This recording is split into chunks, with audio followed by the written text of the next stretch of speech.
ladies and gentlemen, very good morning. Absolute pleasure to be here today, and thank you for coming. Great to see you all, old friends, some new ones. Today we have about 15 minutes to talk about Etu Energias and Angola, but I would like for you to take away two key messages. The first one is invest in Angola, great contracts, fiscal terms, top-notch people, friendly government. Second one, Etu is your friend.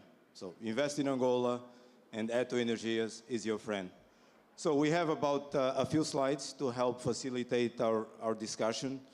Tell you a little bit about Angola, then we'll go into Etu Energias, who we are, and more importantly, how we plan to grow as a company, and why I believe that each one of you has a role to play in helping us reach our full potential as a company. Okay? Just by show of hands, can I understand who has been to Angola, physically into Angola? Okay, maybe 50%, half the room. Well, if you've not been there, please go. It's a great place, great food, great people again. But if you go to Angola, one of the top conversations is going to be around what you're seeing here. This is our problem statement. If you meet an older Angolan like me, they'll remember this part of the oil and gas life. 2 million barrels per day production, $150 oil. Good times, as we keep saying, good old times. However, things change, production declines, and this is where we are. And the problem is, Angolan reservoirs are high quality. What does that mean? They produce a lot of oil, but they also decline very, very rapidly. So if we do nothing, you're looking at 15 to 20% decline. What does that mean? You're taking away every year 150,000 barrels of oil per day. So the government established this target, keeping production at 1 million barrels per day, but that requires significant investment, a lot of work. And what I can tell you, what I want to share with you is that what created this success, what took Angola's production to 2 million barrels is not going to keep our production at 1 million barrels. So the companies, the contracts, the strategies that made production increase to 2 million barrels per day is not going to work to keep production at 1 million barrels per day. The government realized that, and we love it. We love the fact that the government realized that. So kudos to ANPG and Sonangol and the ministry. Why? Because they readjusted, changed the fiscal system, marginal fields law, new gas law, flexibility in contractual terms, a lot of change that is going to help and is going to be critical if we really are going to keep production at 1 million barrels of oil per day. Also, and that's the message to you, it will require a different type of company. Okay? Big companies will not be the ones that are going to be doing the 1 million barrels of oil per day. We still need them, but we also need a different type of company with a different perspective, different risk appetite, a different mindset. Okay? Etu is one of these companies. We call them the independents, or the mid-size independents. And of those, at least in Angola today, Etu is clearly the largest. But what you just saw in the previous graph, it happens everywhere. Okay? We picked a few examples around the world where we've seen this transition. Huge production, big companies, over time, lower production, a new type of companies, a different type of company. Almost everywhere, these companies are able to give a different type of love to the asset.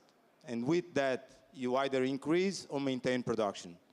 North Sea, Gulf of Mexico, Nigeria, which is our brothers very close.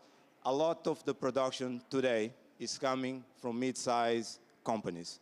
Just a few examples for your reference there. But within Angola, we don't yet have the right mass or the number of companies.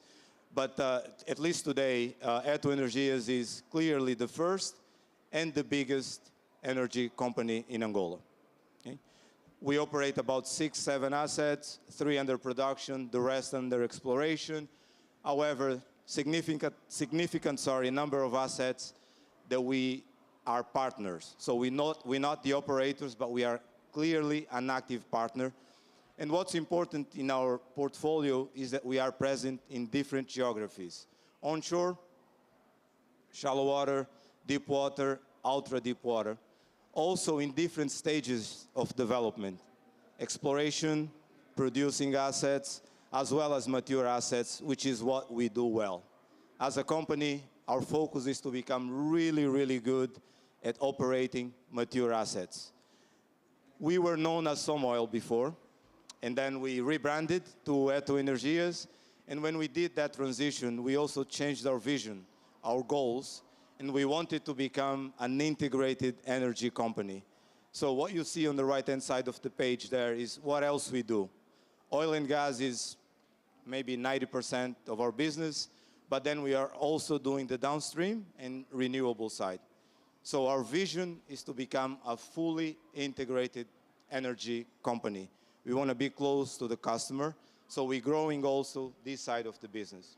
Renewables, downstream, and eventually over time, midstream. So Etu Energias is your friend if you're thinking of Angola, if you're trying to come to Angola. We want to be part of that journey.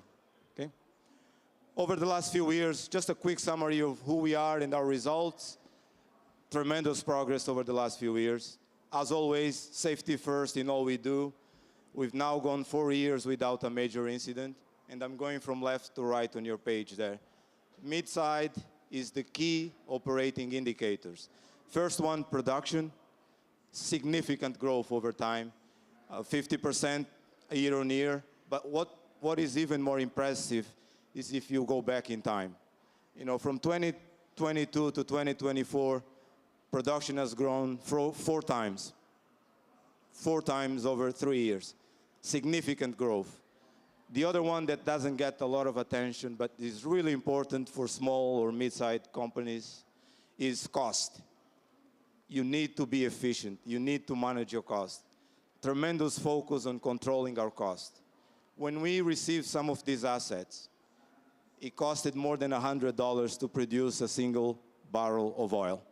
So we've been able to lower the cost structure. Today, it costs about $14 to produce a barrel, and our vision is to go to single digits. So we expect to show you in a few years this line with single digits, less than $10 per barrel to produce in assets operated by Etu Energias. On the right-hand side of the page, you then have our key financials, revenue, very simple, produced barrels times price. And then at the bottom, we show the net profit. What's left at the end? Again, significant growth. We've gone from a company that was clearly losing money 5 years ago with today a profit of more than $200 million in net profit, and that's despite the oil price. So if you see on that graph, there is a dotted line that shows oil price. So over the years, oil price has been dropping, but our net result continues to go up. So that's just a little bit of Etu Energias, but our growth owes a lot to our partners. And our partners have been really, really helpful in this area.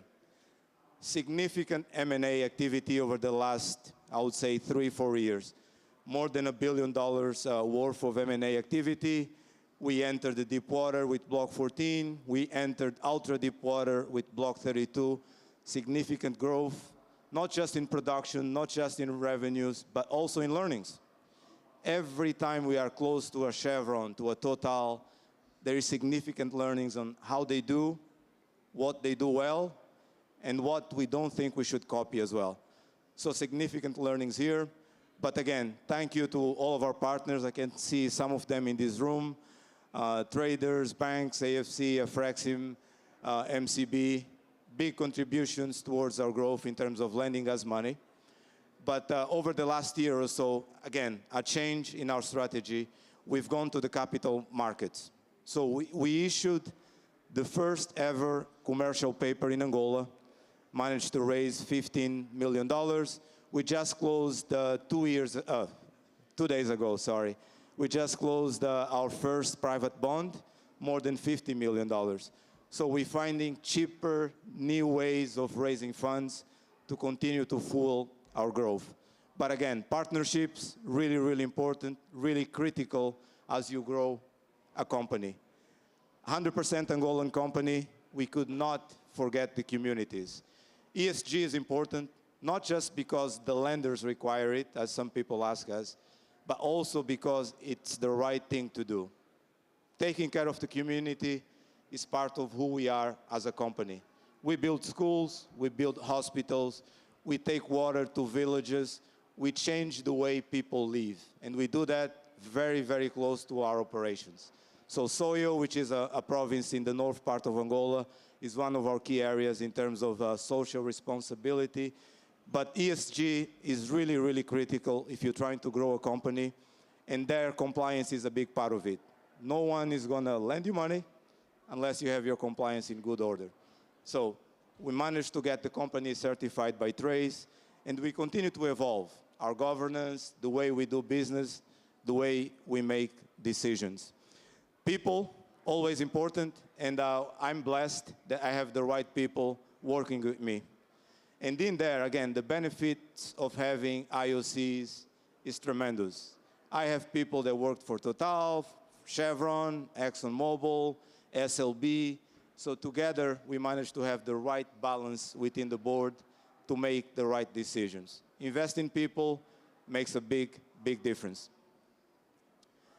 I've told you a little bit about the history. Tremendous growth over the last few years, but we're not even close to where we want to be as a company. We want to be a company that produces 80,000 barrels of oil per day within the next 5 years, profits close to $800 million.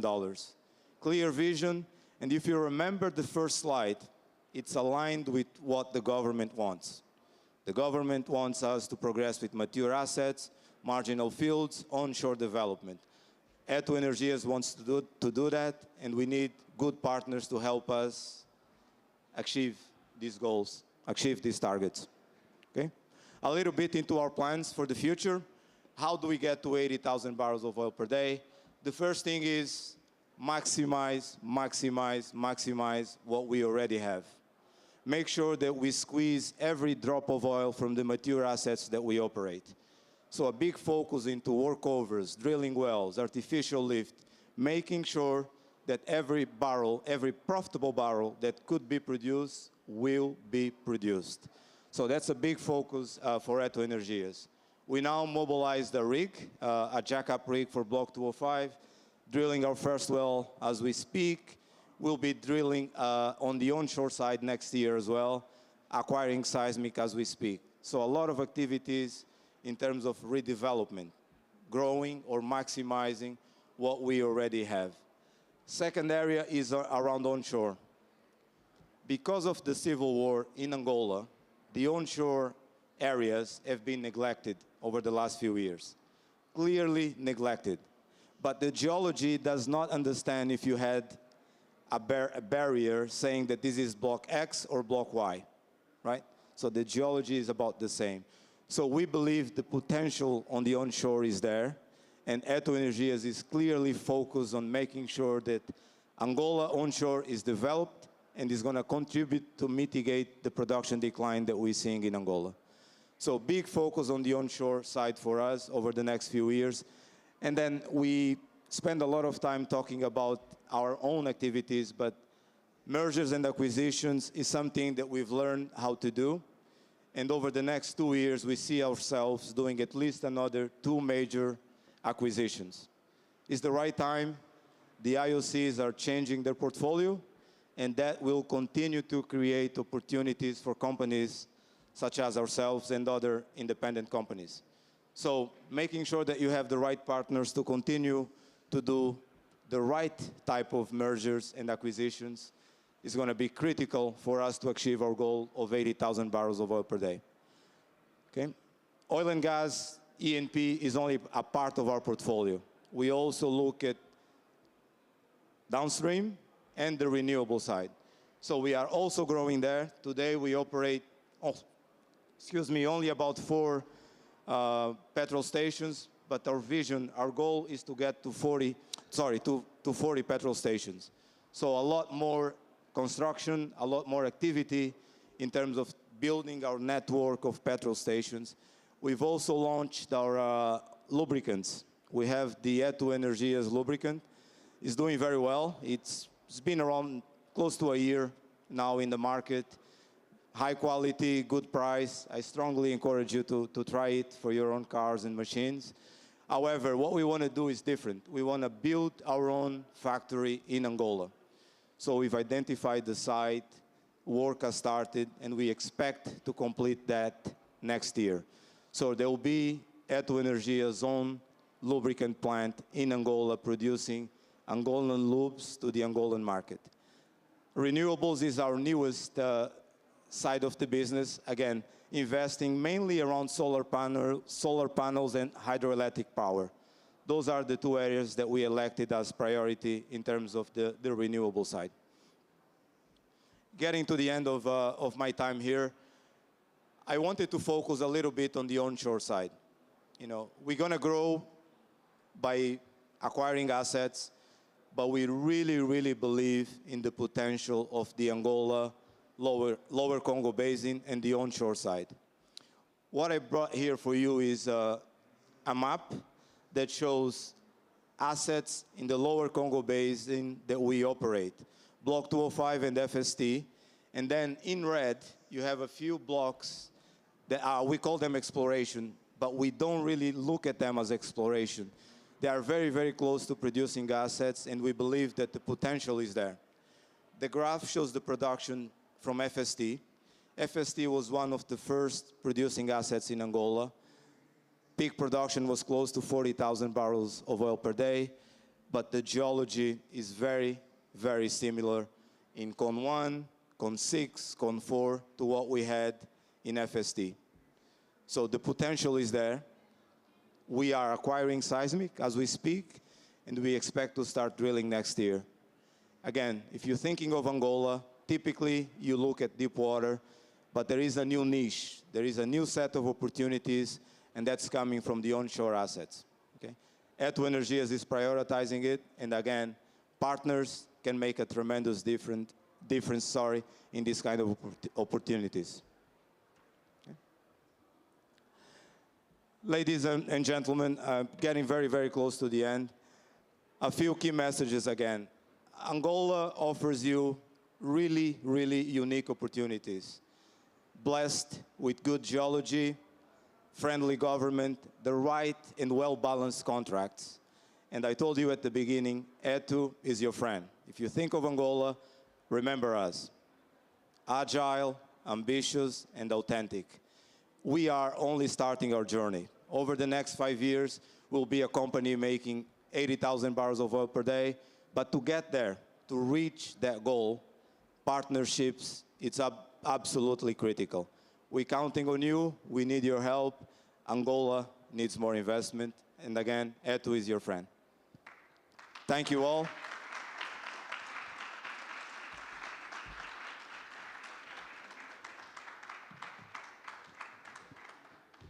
I wish I had. If you have any questions, I have a really good team ready to answer because I won't know how to answer them. Well, thank you. I'll tell you what, Mr. Dos Santos, why don't we just take 2 questions? Okay. And then if you can answer them really quick, and if the questions can be very quick. Anybody? Questions? It looks like your speech was that good. Okay. So there's a gentleman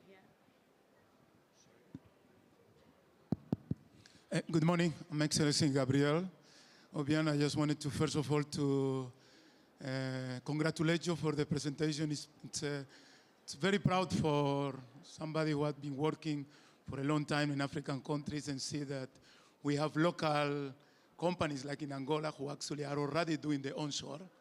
And I congratulate you for that. So I just wanted to ask you a question that I think it would be very interesting for us to share the experience regarding drilling onshore in Africa, especially mobilizing drilling rigs for onshore, the issue of having that support.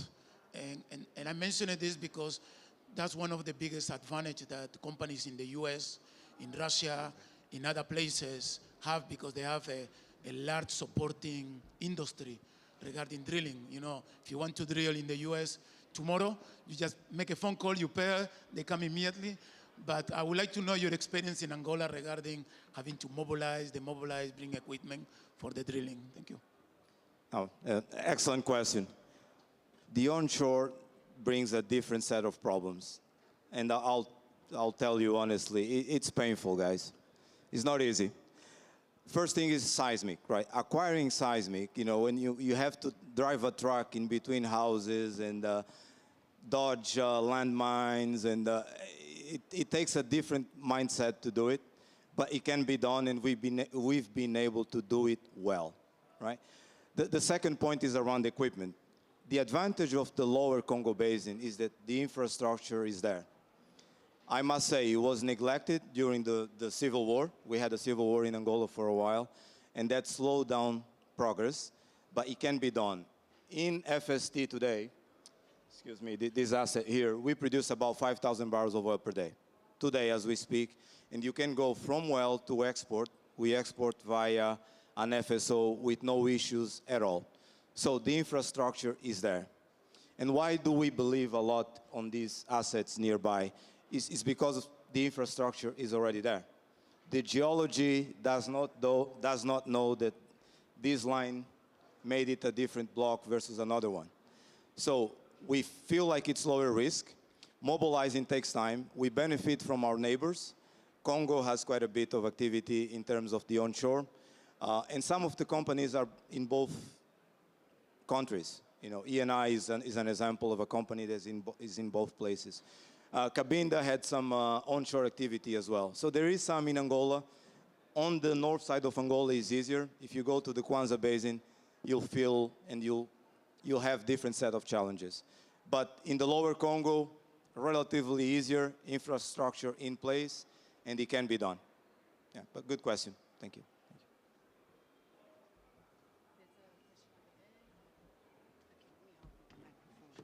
No, it's fine. You can hold on. Let me.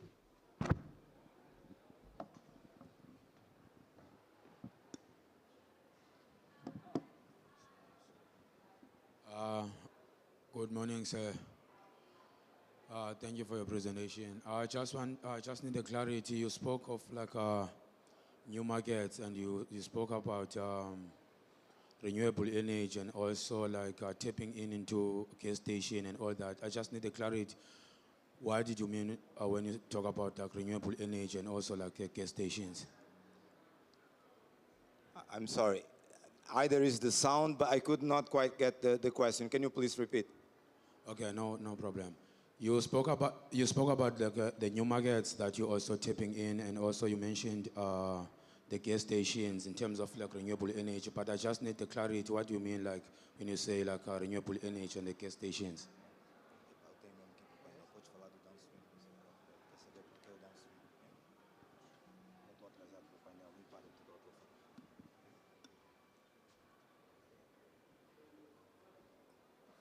In this transition, I definitely lost a bit of your question.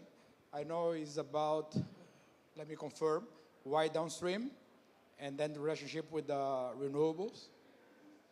That's the question. I mean, for us, downstream is first of all about creating value and be and serve the community. I mean, when you look at upstream, you talk about crude, nobody knows. The client does not see the crude, right? The client definitely looks at the gas, at the petrol. So that's our first reason to go downstream, is to be closer to our client. But strategically, we decided to do it this time because we also wanted to make our brand stronger and closer to those who will be the future of Etu. So we thought it was one way to do what we cannot do in the right path that the big ones did, Total, Chevron. Those companies have a bigger and a longer history. So we had to get to those who will be the future, as I said, of the company, the downstream. Yeah, and then the renewables. Look, we need to do the right thing. Renewable is about green energy, is about saving this planet, right? But we thought in Angola, because of our electricity configuration, renewable business gave us an opportunity in a special niche, which is small, medium industry. So we decided to get into renewables, not in the way that the big oil companies or energy companies are doing, but we are trying to do very specific projects like agriculture or agriculture areas. So providing a lot of what we found out is that a lot of these assets run energy out of diesel, right? And this is very costly. So coming with this solution would just create that, how it close that integration opportunity and decision that we have made and part of our vision. So I think that's what we're doing. I mean, let me just say something here. We are behind the big ones. They have finance, they have knowledge, they have technology. They will do what it needs to be done for this planet. We are behind them. So we now use what they have discovered, and we do it slowly, but surely. That's what we're doing. Putting the stone in the line, that's what we say, okay?